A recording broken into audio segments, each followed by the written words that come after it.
Take a look at these images. These are Danish soldiers landing in Greenland in what appears to be a military exercise. But it turns out this drill is not a routine one. This is a new year-round deployment in response to a specific crisis.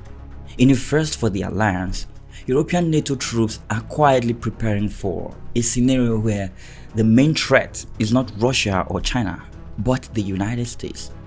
That aircraft you're looking at, that is a Danish C-130 Hercules touching down in Nuuk with reinforcements. And in the waters is the HDMS Peter Williams, an air defense warship now patrolling Arctic waters. There are also F-35 fighter jets, flying sorties from Iceland.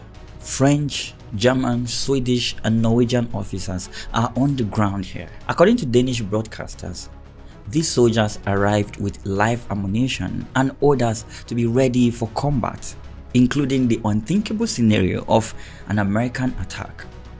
This is Operation Arctic Endurance, and it exists because Donald Trump has repeatedly demanded control of Greenland.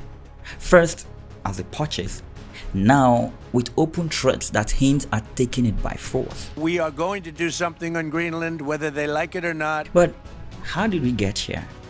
How did the world's most powerful military alliance find itself on the brink of open confrontation over an island of just 57,000 people?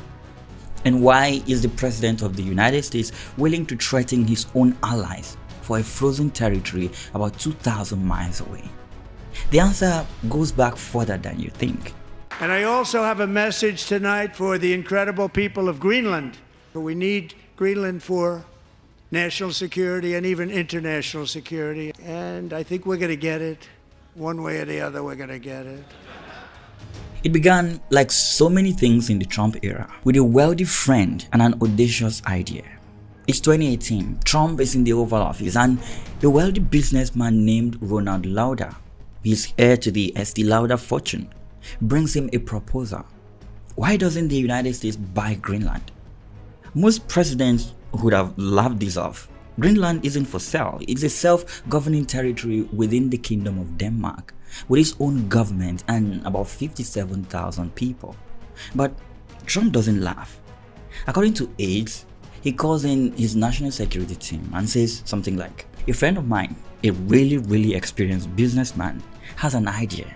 Why don't we have that?" And that question tells you everything about how Trump sees the world. In one interview, he put it in real estate terms. Quote, "I'm in real estate.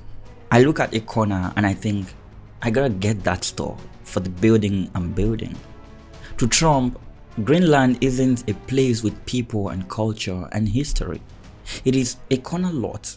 It's a property, and if he doesn't own it, well, why not? By August 2019, the story leaks to the press. The Danish Prime Minister is furious. She calls the idea absurd. Trump's response is blunt. He cancels his entire state visit to Denmark days before he's supposed to arrive. Most people think, well, okay, that's the end of that. Well, it isn't. Greenland keeps resurfacing in Trump's orbit, in jokes, in briefings, in late-night conversations, long after he leaves office. And then, years later, when a reporter asks him why owning Greenland matters so much, he gives an answer that should have shocked everyone. He says, quote, "It is psychologically important for him." This was never a quest for America, not for national security. It was a quest for Trump, carried out in America's name. We're not going to have Russia or China occupy Greenland, and that's what they're going to do if we don't. So we're going to be doing something with Greenland, either the nice way or the more difficult way. Now, before we go any further, I need to tell you about Greenland itself, because this isn't just a story about Trump. It's about a real place with real people and culture that dates back centuries. Greenland is the world's largest island. It is 3 times the size of Texas, but 80% of it is permanent ice, just a frozen sheet more than a mile deep in places. So there is no way to live except the coast. About 57,000 people live there. They are spread across tiny settlements connected by helicopter and boat, sometimes even by dog sled. There are no roads between towns, no highways. The people are Inuit. They have their own language called Kalaallisut, their own traditions, their own way of life that has existed for centuries. And for the last 300 years, they have been colonized. Denmark arrived here in 1721. They set up trading monopolies. They extracted minerals. They sent Danish administrators to run things there. In the 1950s and 1960s, they forced Inuit communities into larger towns to break up traditional hunting cultures. They pushed the Danish language at the expense of Kalaallisut. Now, formal decolonization came in 1953. Denmark made Greenland a country instead of a colony. The UN accepted this. On paper, Greenland stopped being a colony and became part of Denmark. In reality though, power still sat in Copenhagen. In 1979, Greenland won home rule, basically the right to govern its own internal affairs, while Denmark kept control of defense and foreign policy. In 2009, it got more autonomy, but true independence was still viewed as impossible. And here's why. Greenland's economy is built on one thing: fishing.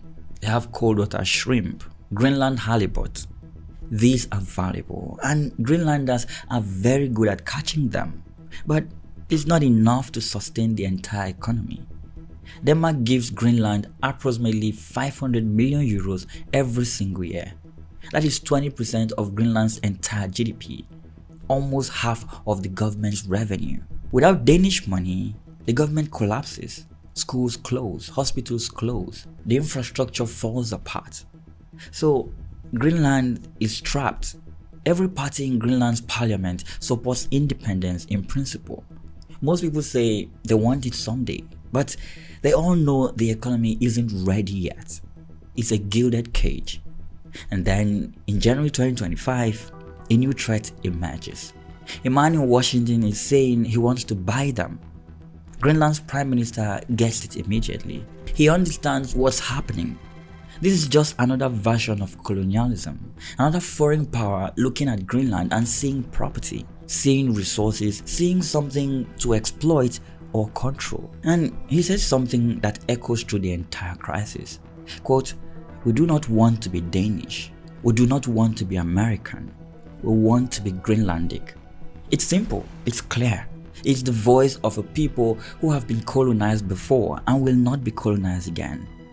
But for Trump, it sounds less like a refusal and more like a negotiating position, an opening. We're not going to allow Russia or China to occupy Greenland, and that's what's going to happen if we don't.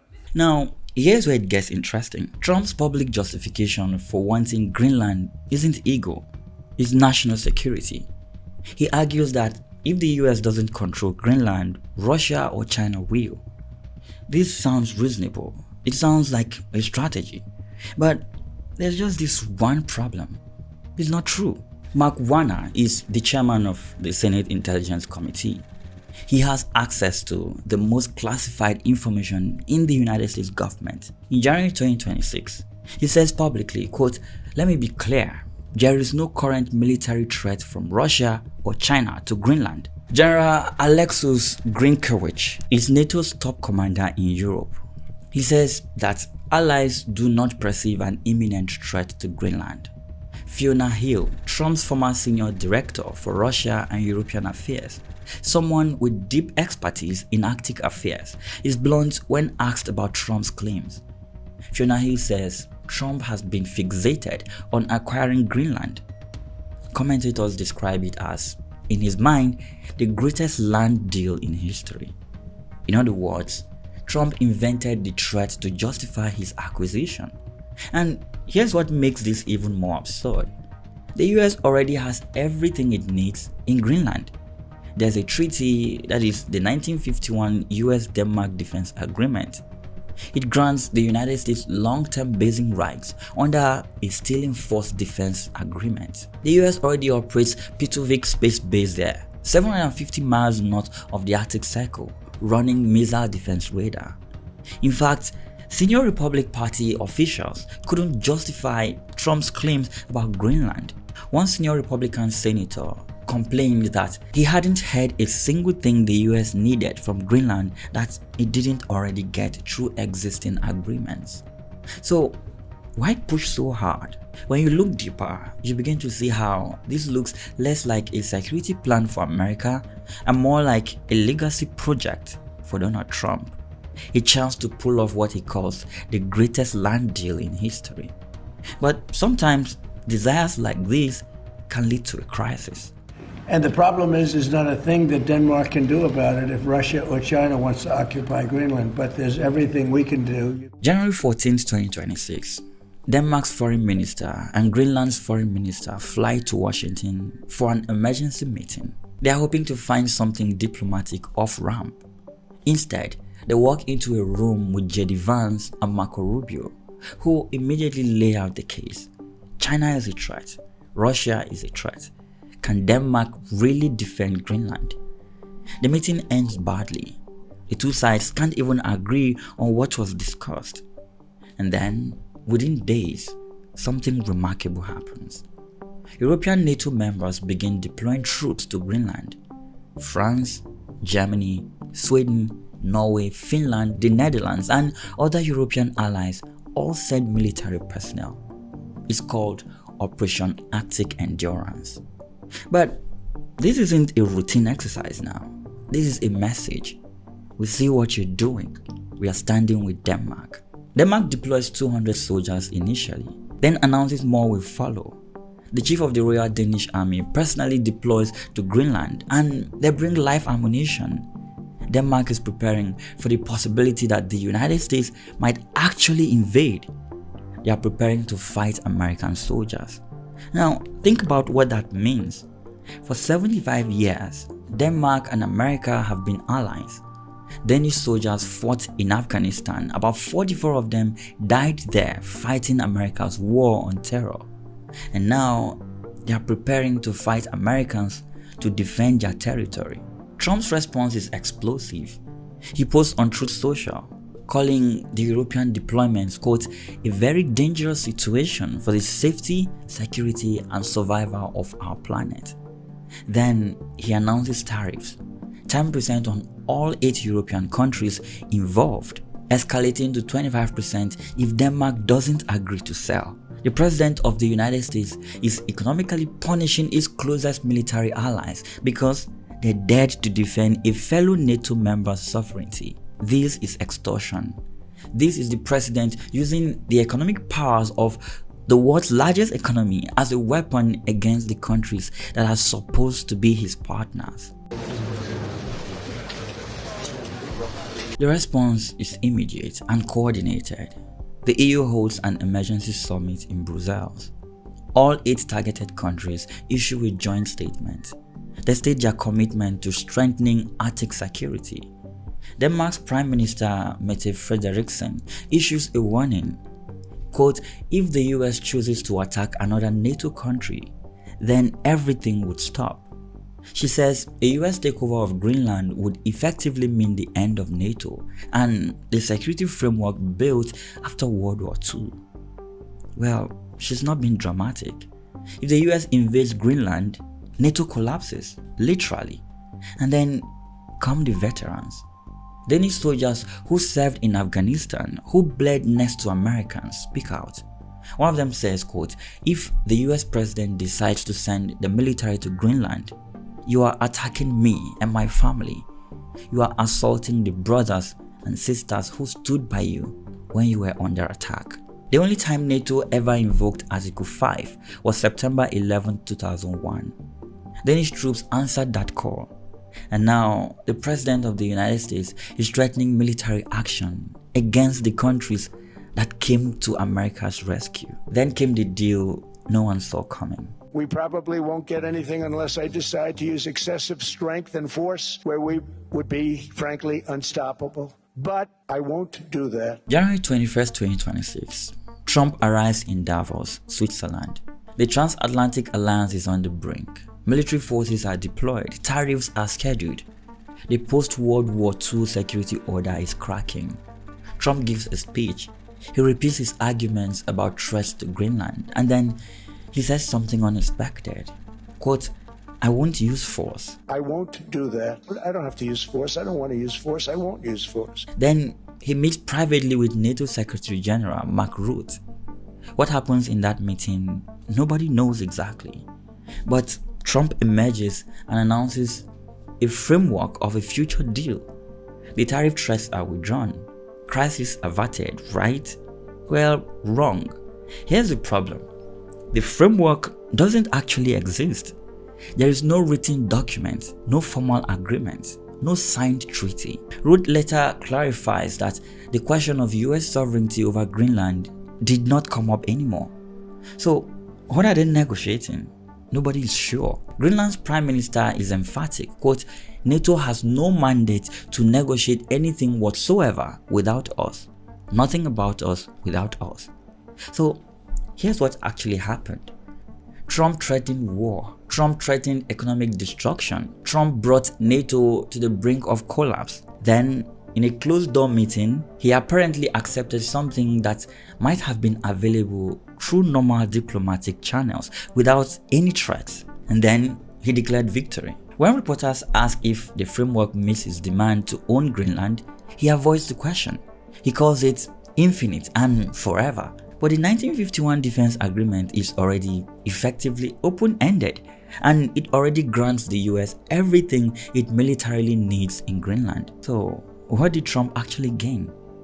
The honest answer is, we don't know. But what we do know for certain is, the tariffs are withdrawn, the military threats are lifted, the crisis appears to be over, but the damage isn't the kind that gets repaired with a press conference. Denmark's intelligence service publishes its annual threat assessment. For the first time, Denmark's annual threat assessment explicitly names the United States of America as a threat to Danish national security, alongside Russia and China. European leaders begin discussing, quote, strategic autonomy. Europe's need to develop military capabilities independent of America because they can no longer rely on the US to uphold NATO principles. For 75 years, Europe outsourced its defense to America. Europe trusted America to be the security guarantor of last resort. That trust is now broken. Now, I want to zoom out because the Greenland crisis isn't an isolated incident. Trump talks about annexing Canada. He talks about seizing the Panama Canal. He looks at a map and asks, why don't we have that? This isn't strategy. This is a real estate developer conducting foreign policy like a business deal. He doesn't hide it. He makes it clear that for him, owning territory is different from having a treaty. Ownership in his mind gives you things you can't get from just signing a document.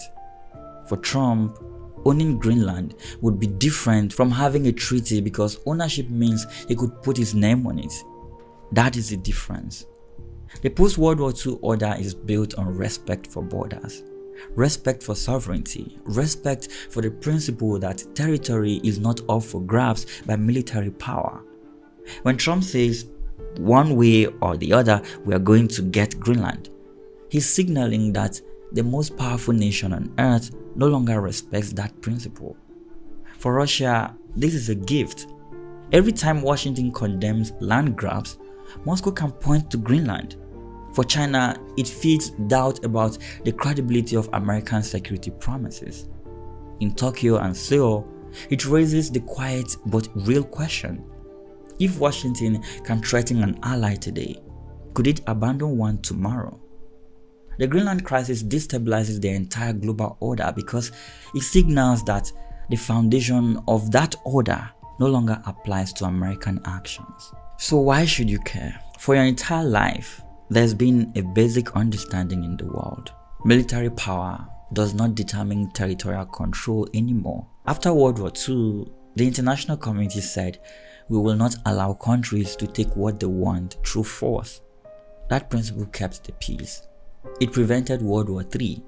It created the foundation for the most prosperous era in human history. And now, it is being tested by the President of the United States. Once the principle that sovereignty is inviolable cracks, it shatters everywhere. You can't respect sovereignty selectively, and that's an unstable world. A world of conflict, a world where military power determines everything. The NATO alliance is now in question. Europe will develop its own military. Resources that could go to schools and hospitals will now go to weapons. And it's not because of some careful strategic calculation. It is because one man likes real estate deals. So what comes next? There is no written agreement. Trump has made clear he could revisit this at any time. In interviews, he keeps saying he won't use military force right now, the operative word being right now. When asked what can stop him from taking territory, he says, quote, "My own morality. It is the only thing that can stop me." Meanwhile, Greenland's independence movement is accelerating. The people of Greenland, descendants of those who survived centuries of colonization, they find themselves caught between two powers, neither of which respects their right to self-determination. Europe is restructuring alliances and building military capabilities it never thought it would need. Climate change is melting the Arctic ice, making Greenland's resources more accessible and geopolitical competition more intense. The old rules don't apply anymore. Territory is back on the table.